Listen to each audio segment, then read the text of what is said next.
Bakunzi ba Humble Goodness TV, nongeye kubasuhuza ndabifuriza amahoro y'Imana n'imigisha yayo ibe kuri mwebwe, ku bantu mwese mudukurikirana muri mu bihugu bitandukanye, abari mu gihugu cy'iwacu mu Rwanda, ibihugu by'abaturanyi, u Burundi, Uganda, Tanzania, Kenya, Congo, mwese ndabifuriza umunsi mwiza. Iyi mukurikirana ni Humble Goodness TV.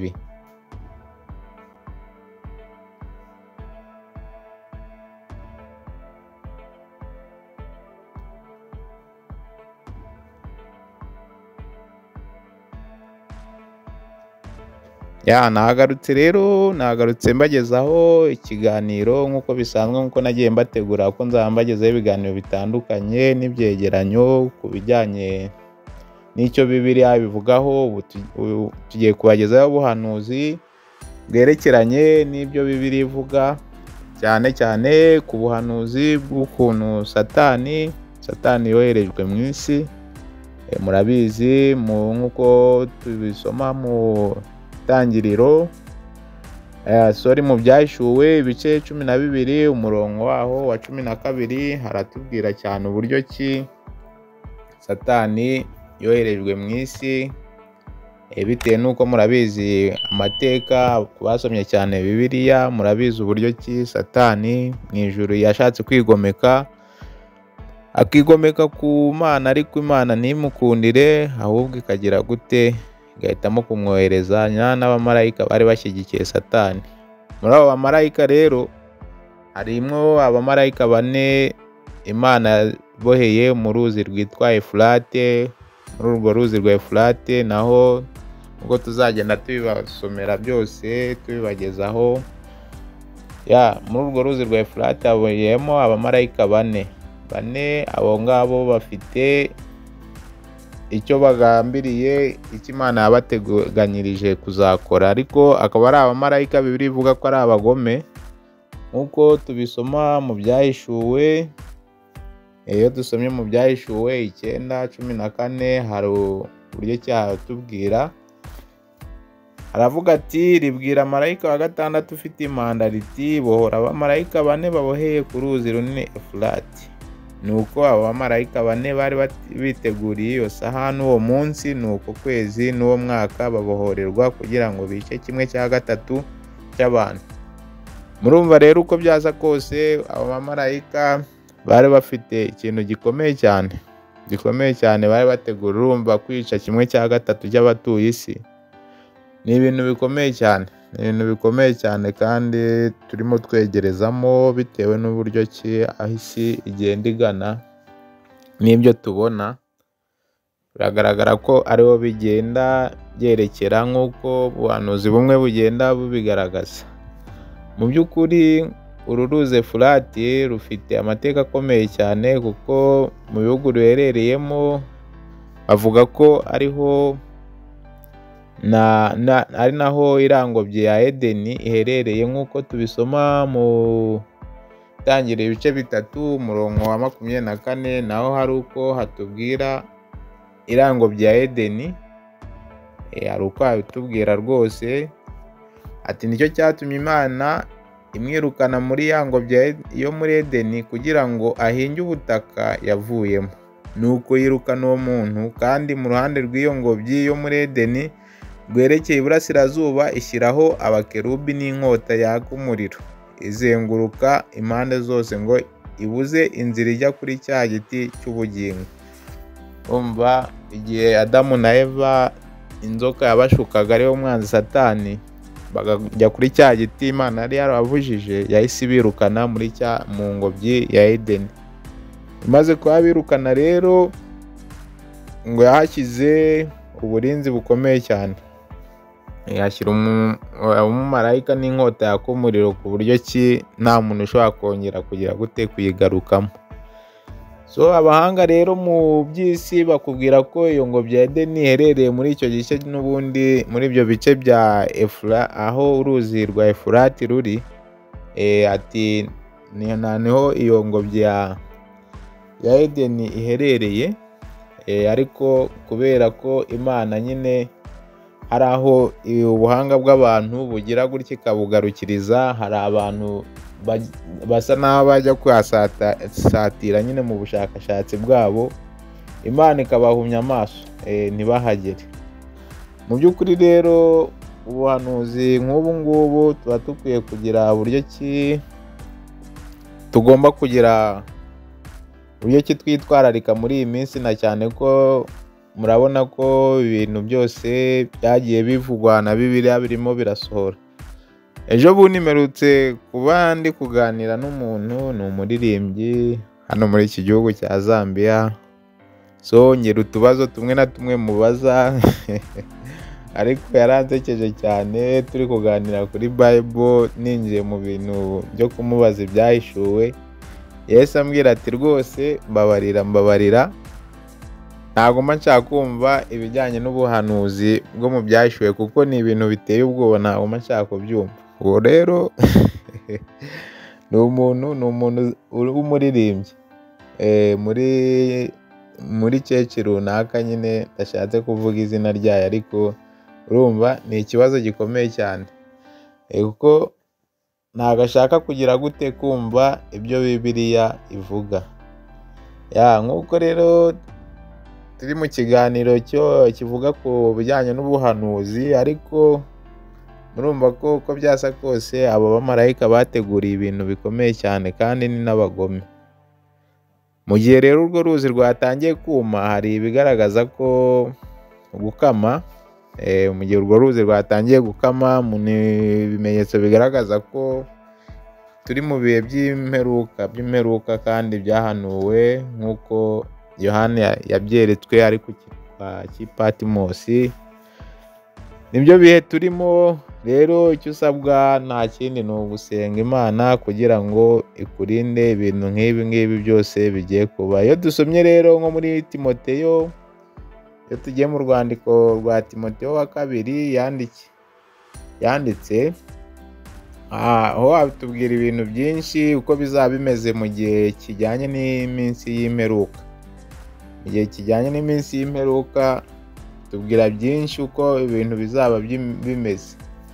Iyo duhereye nko ku murongo wa mbere avuga ati umenye yuko mu minsi y'imperuka hazaba ibihe birushya, kuko abantu bazaba bakunda impiya, birarira, bibona, batukana, batumvira ababyeyi babo, indashima, batari abera, badakunda n'ababo, batuzura, babeshyerana, batirinda, bagira urugomo, badakunda ibyiza, bagambana, ibyigenge, bikakaza, bakunda ibibanezeza, gukunda Imana, bafite ishusho yo kwera ariko bahakana imbaraga zako. Abameze batyo ujye ubatera umugongo, kuko muri bo harimo abagabo bomboka mu mazu bakanyaga abagore batagira umutima, baremerewe n'ibyaha, batwarwa n'irari ry'uburyo bwinshi.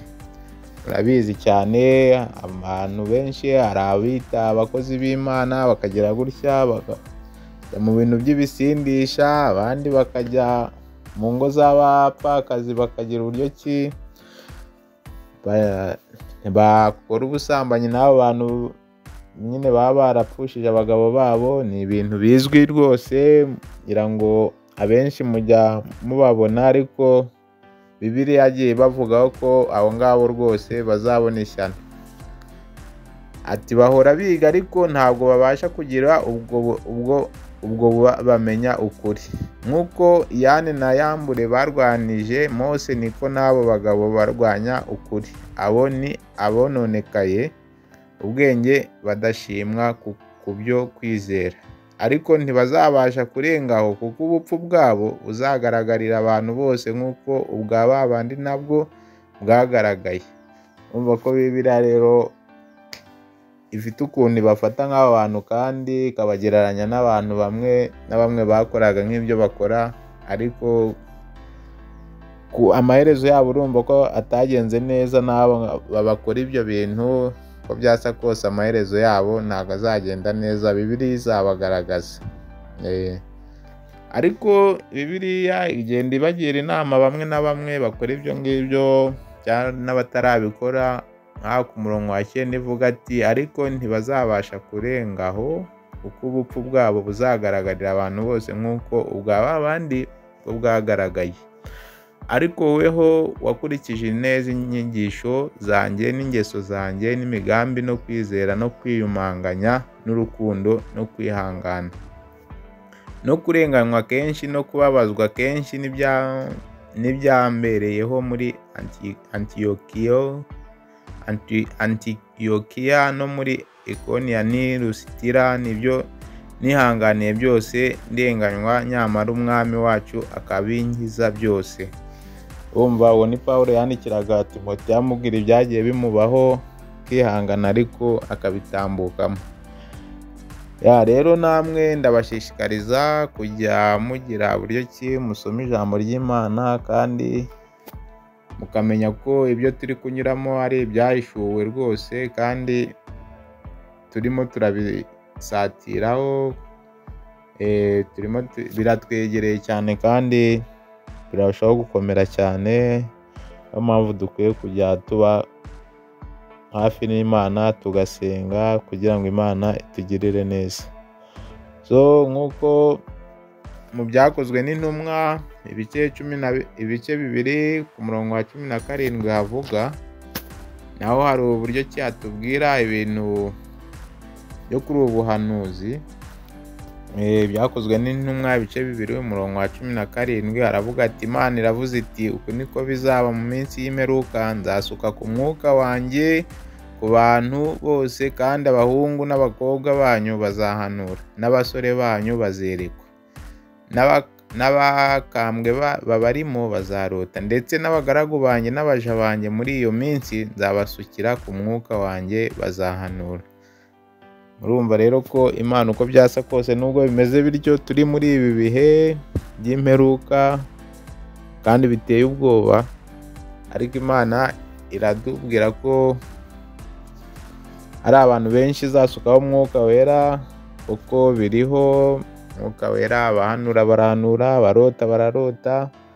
Ku by'ubuhanuzi, ikibazo ni uko ababwirwa batabyumva, bagezwaho ubwo buhanuzi ugasanga ntabwo babwakiriye neza. Nanjye rero kuri mwe mwese mukurikira Humble Goodness TV, mu by'ukuri turakwiye ko tujya twumva n'ubu buhamya, ukagira aho budukura n'aho butugeza, tukagira uburyo ki duhinduka, aho kwigira ibyigenge nk'uko Bibiliya bivuga ati, hari abigira ibyigenge bakanga kumva iby'Imana, bakigira mbese abantu barwanya ukuri kw'Imana, kw'ijambo ryayo. Rero njye nawe ntabwo biba bikwiye ko tugera kuri iyo level kuba twarwanya ijambo ry'Imana, ahubwo tugire uburyo ki tubana n'Imana kandi twirinde ikibi. Ibyo byose bizadufasha kugira ngo tugire aho tuva n'aho tugera. Kuko ubuhanuzi bwose,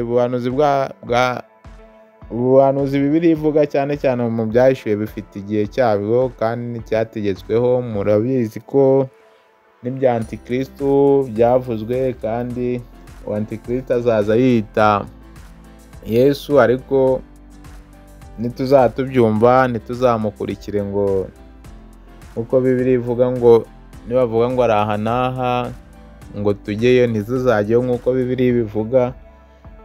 Ibyo byose rero ni ibintu tuba tugomba gukurikiza, kandi bikatugirira neza muri uru rugendo rugana mu ijuru. Rero biragatsindwa kuba warabwiwe cyangwa wari ufite umwanya wo kuba wagira abantu benshi ushobora kwigisha kugira ngo bave mu byaha, ugasanga uwo mwanya wari ufite ntiwawukoresheje. Ariyo mpamvu kuri Humble Goodness TV tuzajya tubagezaho ibiganiro nk'ibi bitandukanye, kugira ngo natwe tugire umusingi runaka cyangwa se urukuta runaka dushobora kubaka, kugira ngo urwo rukuta rube rwakingira abantu bamwe na bamwe umuyaga ushobora gutera wo kuba, cyangwa se umujinya w'Imana wazatera, kugira ngo uzabyumva azarokoke. Kandi hahirwa abumva ibyo ijambo ry'Imana rivuga kandi bakabikurikira. Natwe rero ni muri ubwo buryo tuzajya dutanga umusada, cyangwa se tuzajya dutanga inyigisho zifasha abantu kugira ngo bave mu byaha, bamenye ko gukora icyaha atari ikintu cyiza, ahubwo bahindukire bajye mu gukora ibintu byiza, kugira ngo natwe Imana izagira icyo itwibukiraho mu gihe tukiri kuri iyi si. Biragatsindwa rero kuba waba uri kuri iyi si ukazayivaho nk'uko wayisanze, aho kugira ngo uyisige uyiveho ugize ikintu runaka se uhindura. Ndatekereza ko iki kiganiro ku bazagikurikira hari byinshi bazakuramo kandi bakagira uburyo ki bahinduka bagasenga, bagasoma ijambo ry'Imana kugira ngo ribashe kubabatura. Rero ndabifuriza amahoro y'Imana, ndabifuriza n'imigisha yayo, kandi namwe mwese muri mu kazi ndabifuriza akazi keza, kandi namwe mudafite akazi mwihangane.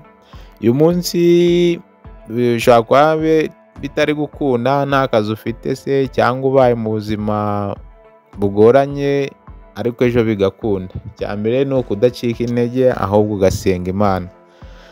Byose ni Imana ibigena. Njye mwabanye rero kuri Humble Goodness TV, yari Hagenimana Adolphe, nakagaruka tubagezaho ikindi kiganiro. Amahoro y'Imana abane namwe, bye bye.